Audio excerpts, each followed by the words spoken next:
Hello, Homestead, and please stand for the pledge.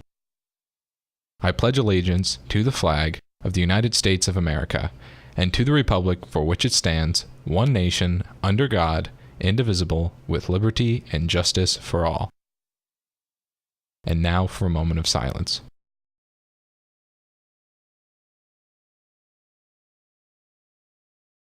Hello, Homestead. I'm Matt Hamilton. And I'm Casey Stanley. And on today's edition of HHS In Depth, if you were wondering why the finger scanners aren't being used this year at lunch like we thought they would, reporter Madison McConaughey tells us why.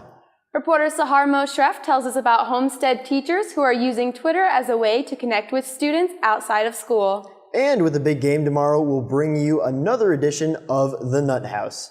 All of that and more on HHS In Depth for Friday, December 12th. Hey Matt, we're anchoring. Is that what you're wearing? Oh, this? No, I'm actually going to change right now. Make it quick.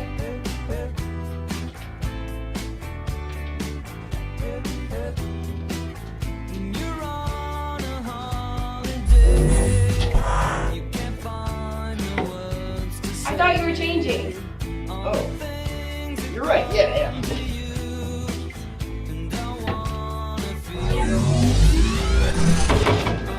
Alright, I'm ready. Do you recall hearing about the finger scanners that were to be installed in the cafeteria this school year? Are you wondering why they aren't here yet? If so, please watch this feature to get answers on when and if we'll ever get them.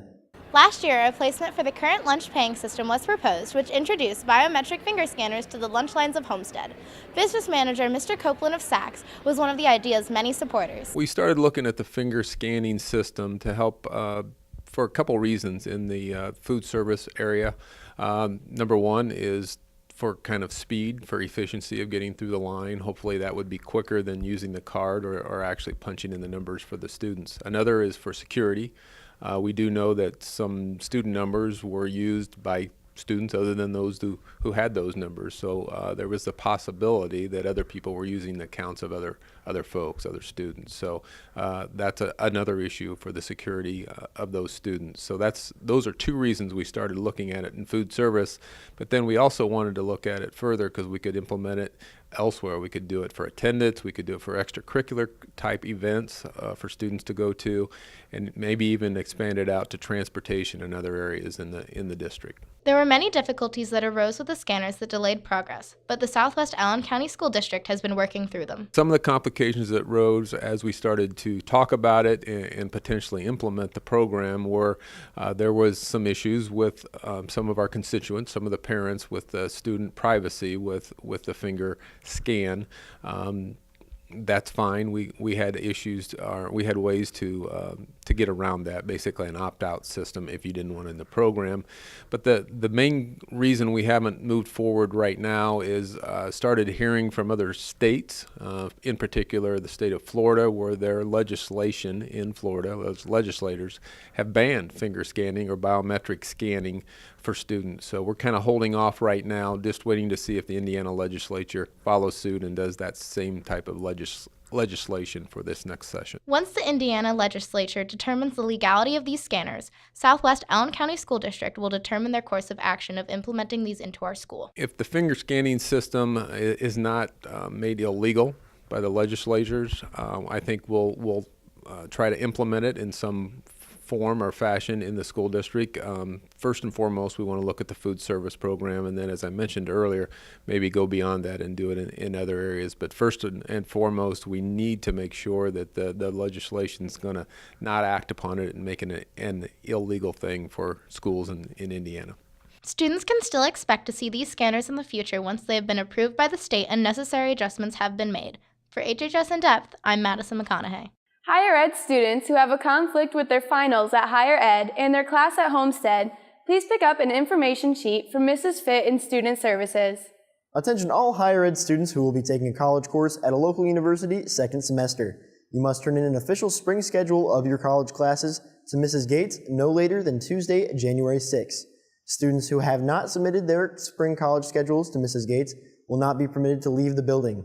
Students can drop their schedules off in Student Services or email them to Mrs. Gates at lgates@saks.k12.in.us. And now here is reporter Sahar Moshref with a report on teachers who are using Twitter as a way to connect with students academically outside of school hours. Some Homestead teachers have taken on a new initiative using the social media client Twitter as a teaching medium. While teachers are always trying to find new and innovative ways to connect to the 21st century learners, a few here at Homestead are choosing a method most students are very familiar with already. In the last few years, social media has really grown. Twitter seems to be the outlet for a lot of the students. So I've used that. I found a way to use that in my class to give them, I guess, hints or things to study for the next day, and they get if the kids that actually use that can benefit from it. The kids that don't get that benefit.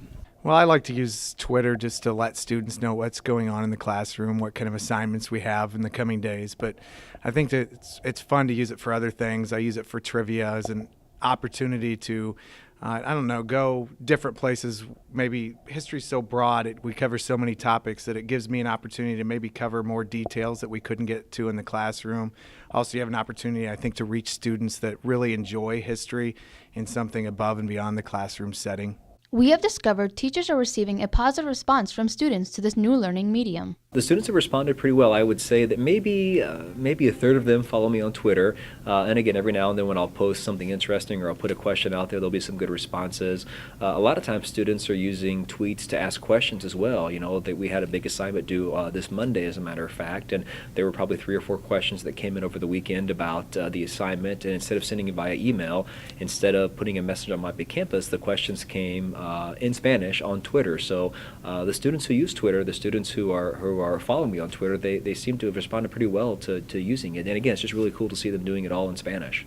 I have some students that really get into it. We have trivia questions. I have the Twitter board where I keep track of points, and students get prizes like candy for answering questions correctly. And then on Sunday, I have a Socialist Sunday question where every even mediocre answer gets credit, and it's just kind of a fun question. So I have a lot of students that get into it. Teachers we have spoken with have enjoyed the new way of having discussion with students outside of school hours, but still focus on their classes academically. Maybe not surprising, but it was encouraging to see them, and it still is encouraging to see them using Twitter outside of the classroom and using it all in Spanish to post responses to things that I may put online, or to pose some questions. And again, they're using it all in Spanish, which is the most realistic thing one of the most realistic things we can do as a language teacher. Probably just the fact that the kids that are using it, the class I'm using it in, the amount of kids that are actually going that route now, and probably something I can incorporate more in the next few years. I was surprised by the number of students that are willing to participate in that are willing to follow a teacher and to answer trivia questions, and who get excited about history and questions that way. So there's greater participation than I would have expected otherwise. More teachers have begun to incorporate Twitter and other social media into their curriculum, and as more productive ways to use Twitter as a learning tool are discovered, the thought is teacher-student communication will continue to progress. For HHS In Depth, I'm Sarah Mashref. Jostens representatives will be here next Thursday, December 18th, during lunch in the cafeteria to deliver class rings. If you owe a balance, they will only accept cash or money orders, no checks. For any students interested, they will be taking class ring orders that day as long as you have a $50 deposit. Also, on that same day, they will be taking final senior cap, gown, and tassel unit orders and graduation products. Don't forget your $75 deposit. As always, go online to jostens.com to see all of Jostens products. Get your friends together and get ready to dribble, pass, and shoot in this year's intramural basketball season. Team packets are available in the discipline office across from the IMC. The season will begin in early January. Completed packets are due to Mrs. Mathias in the discipline office by Friday, December 19th. Next Monday at 2:45 in Audio Aficionados, they will be having their biannual session of playing the Flaming Lips 4-disc album, Zurika. They will be listening to the album in the television studio, room 600. Bring your friends for a listening experience like no other. Who can play in the Holiday Euchre Tournament? That answer is everyone. Staff and students are invited for a quick and fun holiday round-robin tournament. Prizes will be awarded too. Bring your friends and good cheer to join them on Tuesday, December 16th from 2:45 to 4 p.m. in room 905, Mr. Arata's room. Details can be found on the Euchre Club My Big Campus page. No registration is necessary. Congratulations goes out to the following football players who appeared on some pretty prestigious statewide teams. Making the state of Indiana's AP All-State Honorable Mention team was Logan Ormsby, Ben Skowronek, Zach Alexander, and Jack Dugan. Making the Indiana Football Coaches Association All-State team was Logan Ormsby, Zach Alexander, Gunnar Goebel, and Matt Anderson. Zach Alexander made the Journal-Gazette's All-Area team, and Ben Skowronek was on Wayne TV's Fab 15 team. Academic All-State members were Logan Ormsby, Gunnar Goebel, Kyle McDonald, Jonathan Selesky, Mitch Parker, and Luke Cooper. And finally, Luke Cooper was one of the Indianapolis Colts All-Stars for the 2014 season. And now here's another edition of the Nut House with special guests Nick Anderson and Zach Alexander joining Ryan. Hey Nick, so what's the theme for tomorrow's basketball game? Shh. What? Hey Nick, what's the theme for tomorrow's game?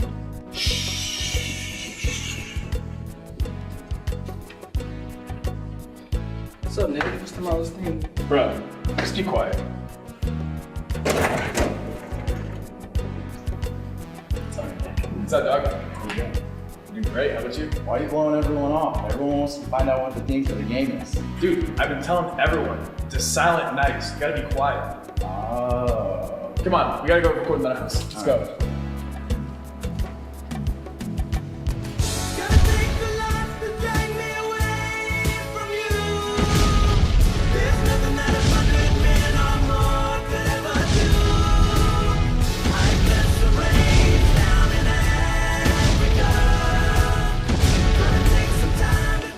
Hey guys, welcome to the Nut House. I got Zach and Nick here to tell me a little bit more about the game and the theme tomorrow. So, what's up with the Silent Night?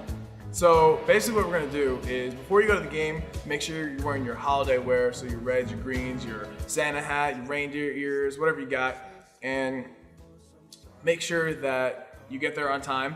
And what you're gonna do for the Silent Night theme is at the beginning of the game, we're gonna be completely silent. And then as soon as we score the 10th point, we're gonna go absolutely nuts. So then make sure you watch this video of Taylor University and how a silent night really should be done.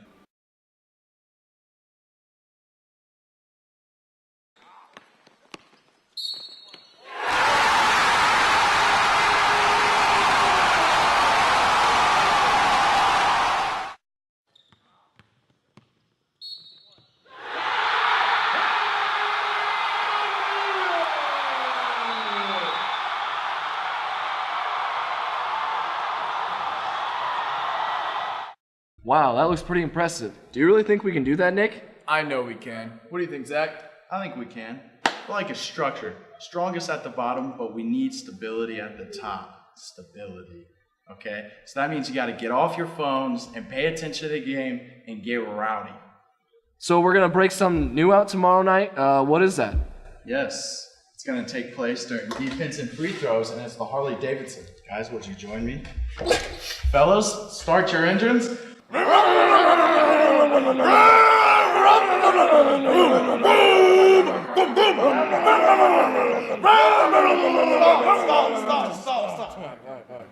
Once again, tomorrow night, be there, silent night. We need everyone, Christmas theme. All right, let's get out of here, fellas.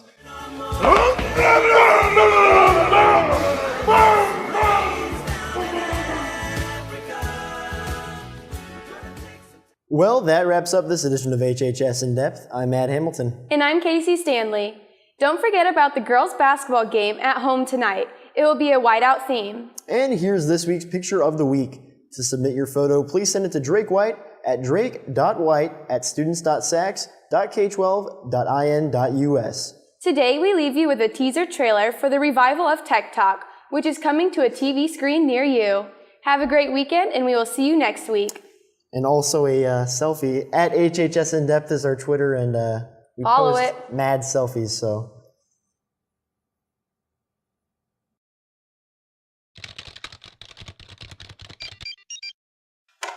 What's the sitch? Drake, we need your help. I'll be right there.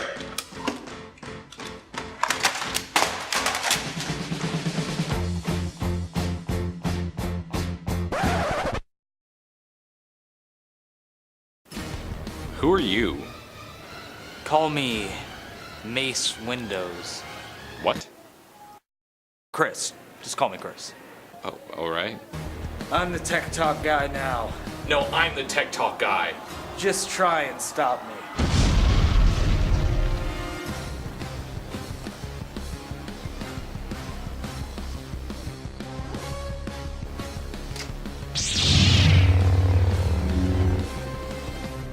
You can't get away that easily.